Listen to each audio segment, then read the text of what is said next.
The Oakland Raiders, Hugh Jackson, he's got a bunch of guys that like bacon. And you know what they do? They go to the grocery store and they buy their bacon. Well, guess what? I need some damn boar hunters. I need them to hunt them down with knives. How about butcher shop? Could they go to the butcher shop? No, they already go to Safeway. They're already safe, okay? But I need wild boar hunters. I need them to go out there and hunt their pig with a knife. Get it themselves. Hey, rip their throat open and dig down in and get some bacon and eat it. Pay me a stick of bubble gum. Cut off my arm right now. I'm in. Go. I'm in. Count me in. I'm going. I'll run down. I'll kick off right now.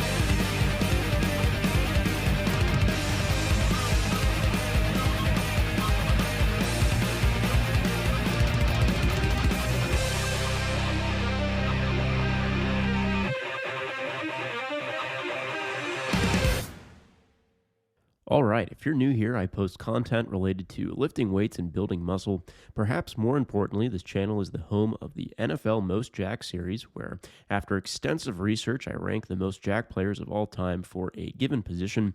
Last year, for the inaugural installment, I ranked the top 50 most jacked fullbacks in NFL history in a 10-part series.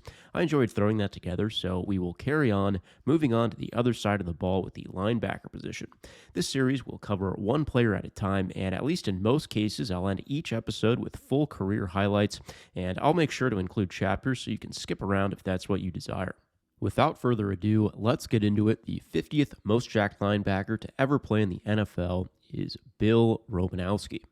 Here are the physical 6'4", 245, 4.76 40-yard dash, which in his 2005 autobiography claims to have cut down to a 4.45 in his mid-30s. Not sure I buy that, but who knows. Unfortunately, no NFL Combine bench data, but I'm sure he would have repped out 225 no problem. Now, I'm not old enough to have seen this man play in real time. I first saw him when I watched the 2005 remake of The Longest Yard starring Adam Sandler. Romanowski played Guard Lambert in the film, and little did I know then, he was a former NFL linebacker who was one of the more controversial players of the 90s and early 2000s era.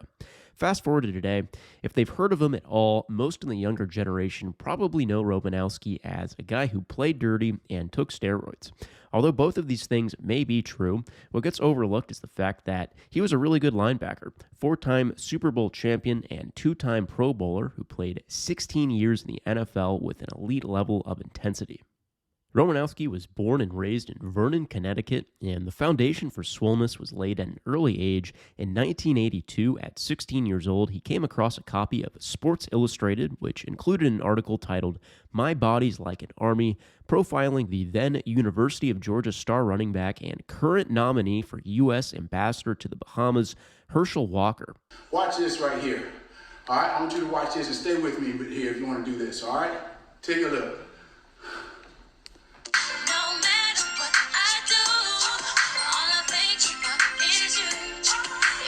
This article outlined Walker's relentless work ethic as well as his long-standing fitness routine consisting of push-ups, sit-ups, and sprints.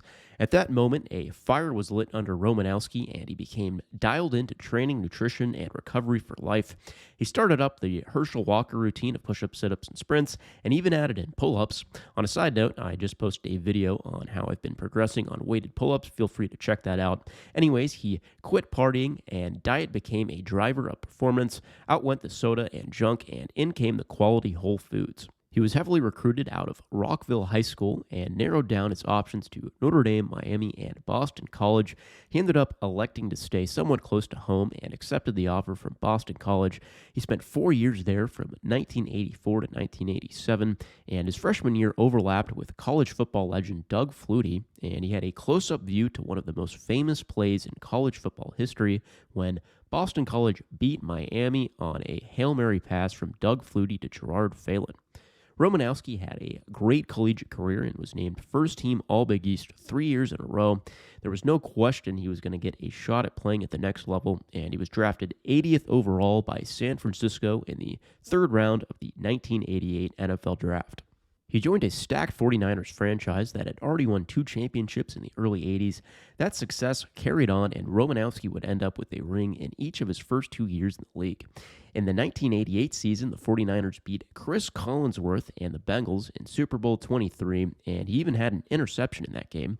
Then to conclude the 1989 season, they blew out John Elway and the Denver Broncos with a final score of 55-10 in Super Bowl 24. He ended up spending 4 more seasons in San Francisco and made it to the NFC Championship in 3 of those years. In 1994, he was traded to the Eagles, where he would link up with his childhood hero Herschel Walker.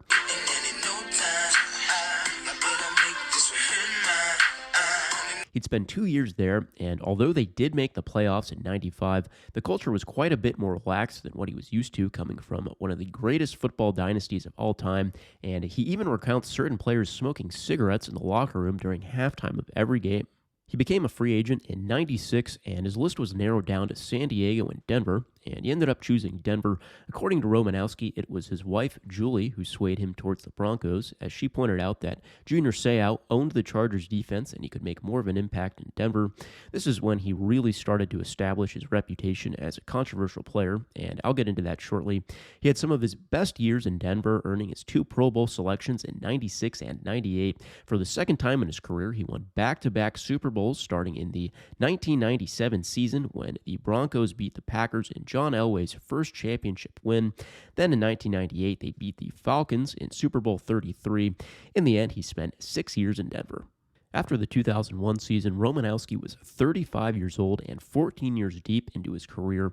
Ian Gold was a promising young linebacker who was expected to take the starting job in Denver, and not willing to accept a backup role, Romanowski asked the Broncos to release him, and he told his agent to call up Raiders owner Al Davis and let him know he wanted to help him win another Super Bowl. Davis still thought he had juice left in the tank, and so he signed him. Turns out he was right, as Romanowski continued to be a menace during the 2002 season and helped Oakland reach Super Bowl 37, where they took on Mike Alstott and the Tampa Bay Buccaneers, but lost 24-41. Now, I'll get into his injury history in a little bit, but at this point, his brain in particular was taking quite the beating, and in Week 3 of the 2003 season, he suffered his 7th concussion of the calendar year, and although as usual he finished the game, it would be the last time he ever suited up. He was put on IR the next month, and that was it. It was quite the career, 16 years, 4 Super Bowls, 2 Pro Bowls, 4th all-time in career playoff wins with 19. Throughout his time in the NFL, he was teammates with a whopping 13 different Hall of Fame players, played under Hall of Fame coach Bill Walsh and Hall of Fame owners Al Davis, Eddie DeBartolo Jr., and Pat Bowlen. Here are the career stats. Most notably, for a period of time, Romanowski was the all-time leader in consecutive games played with 243, which was his entire NFL career until the very end when he went on injured reserve. His personal streak actually goes back to Pop Warner, as he never missed a game in high school or college. And when you watch the highlights and see how hard he played, this feat will seem physically impossible. Now, his streak wasn't due to a lack of getting hurt. As you can see here, he had a laundry list of documented injuries throughout his career. It's pretty shocking to see itemized like this, and perhaps the most concerning element here is the amount of documented concussions. Romanowski says he had 20 by the end of his career. Now, sheer toughness and willpower aside, Romanowski's longevity was at least in part due to his unwavering dedication off the field.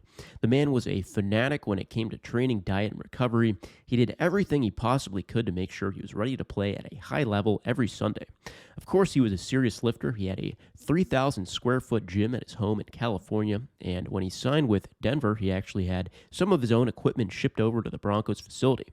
He hired and worked with all kinds of specialists throughout his career: massage therapists, biomechanics experts, trainers who would come with him on family vacations, and most notably, former bodybuilder Benny Pata, who, along with training big names like Chuck Norris, was renowned for his unique talent of hanging over 200 pounds from his testicles. He lives in a cave now, along with using more traditional recovery practices like acupuncture and hyperbaric chambers. Romanowski put all sorts of stuff in his body. He'd get creatine and vitamin B12 injections, used IVs with all kinds of vitamins and minerals, consumed bovine stem cells, and at one point he even considered drinking his own urine for health benefits. Here's his daily supplement stack that he outlines in his book. It's pretty wild. Romanowski says that in his locker, he had a tackle box the size of a welcome mat, which on any given day contained well over 500 pills. Now, Romanowski is a highly controversial figure, to say the least. Over his playing career, he racked up over 6 figures in fines for offenses including but not limited to kicking a player in the head, throwing punches, illegal hits resulting in broken bones, and spitting in a player's face on national television. You'll see all that in the highlights. Perhaps most notably, he once got in a fight with Marcus Williams, one of his own teammates, and delivered a punch that knocked him out, chipped a tooth, broke his eye socket, and ultimately ended his career. Williams ended up suing him, and Romanowski was ordered to pay over $300,000 in lost wages and medical expenses. In his book, he outlines even more dirty plays. In a 1994 game against the Giants, he recounts walking over to a downed Ed McCaffrey and, in his words, cleating him in the nuts, stepped on them pretty hard. In the exact same game, he details grabbing the finger of running back Dave Meggett and breaking it. In his words, like a chicken bone, I could hear him scream in agony. Circling back to the spitting incident, the victim was 49ers wide receiver J.J. Stokes, and what most people don't know is that immediately preceding the act, they were at the bottom of a pile and Romanowski was trying to rip the ball out of Stokes' hands. In Romanowski's own words, he says he didn't get the ball, but I got his testicles in my hand and I became a human nutcracker. I squeezed them and twisted them with all my anger. Pretty brutal, but I must say I don't think it would have been an issue for Stokes had he been on the Benny Pata training regimen. Romanowski also loved to talk trash, as you'll see in the highlights, and his favorite line in his words was, "I'll rip your heart out and feed it to my dog." Now, off the field, Romanowski is notorious for his involvement in the Balco Lab scandal, one of the biggest sporting stories of all time. Balco was a Bay Area business that provided steroids and other performance-enhancing drugs to high-profile athletes. Many big names were wrapped up in the scandal, including MLB players Barry Bonds and Jason Giambi, and a world champion track and field athlete Marion Jones. Romanowski was one of the lab's first high-profile clients, and in the early 2000s, he admitted to using steroids and human growth hormone he received from Balco owner and bassist Victor Conti.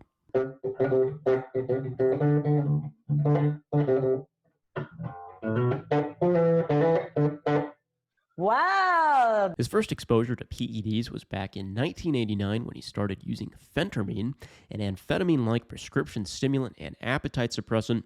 He would take this before games and sometimes also at halftime. It put him in the zone. In his words, he truly wanted to run into a brick wall as hard as he could.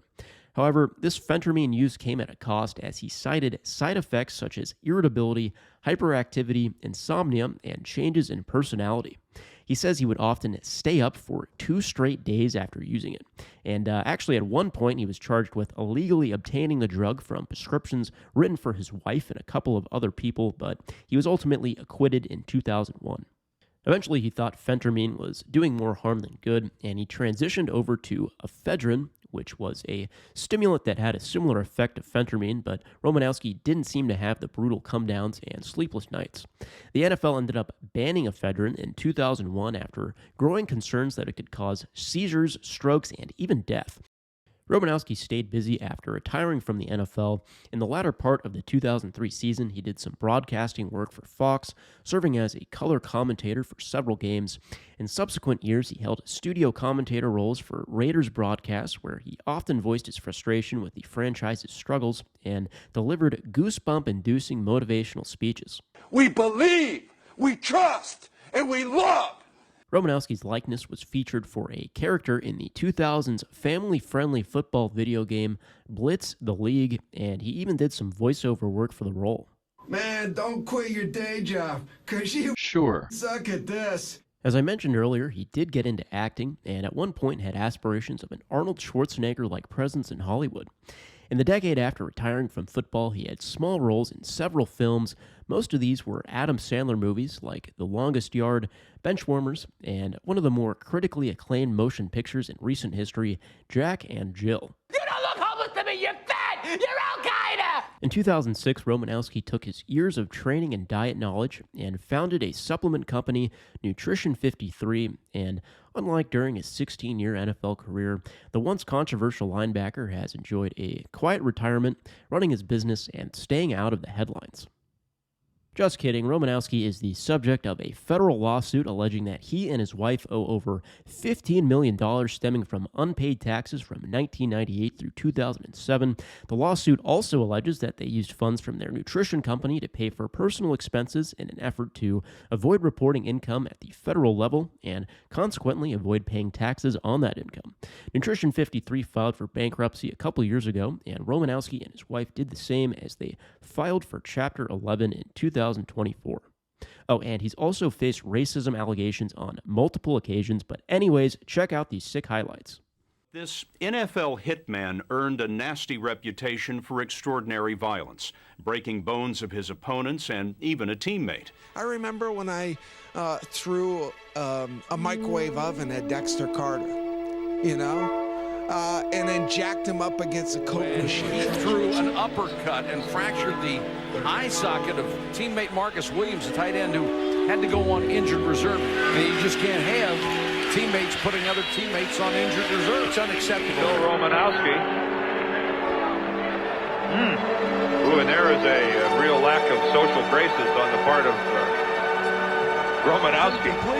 And he takes 2 steps, dives, drops his helmet right in the small of the back of Roland Williams. That is the epitome of a cheap hospital shot. for 4 hours of surgery after Romanowski's hit in Carolina's second preseason loss. I remember hitting Brett Favre, and I remember grabbing him by the throat and, holding him down. He's facing 4 felony counts in a criminal drug case.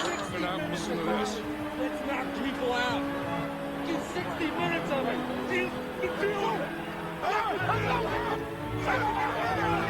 Well, that is having just no regard for your body, and he just went down there and threw it into Curtis Martin, and it was a ferocious hit. We always thought this guy was a little bit half nuts. First guy he hits in practice, the first day of pads, he almost rips Jerry Rice's head off. I think it was Ronnie Dixon first, but there was, and Romanowski still involved in it.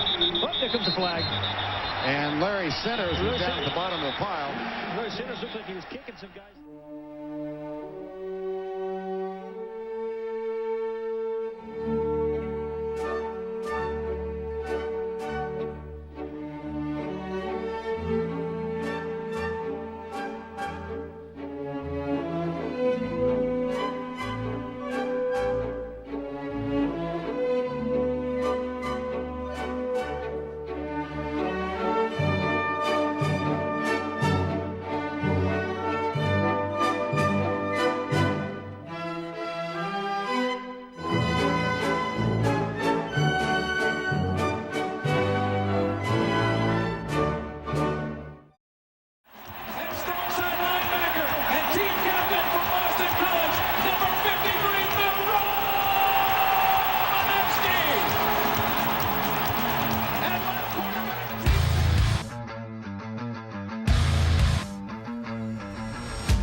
3 days after arriving in Oakland, Splashy, Romo's beloved goldfish, was found floating lifelessly in his bowl. You blame yourself for Splashy's death, don't you? I really do. Splashy was happy in Denver. He just couldn't handle that move. Have you ever thought about buying another goldfish? You just can't replace a fish like that.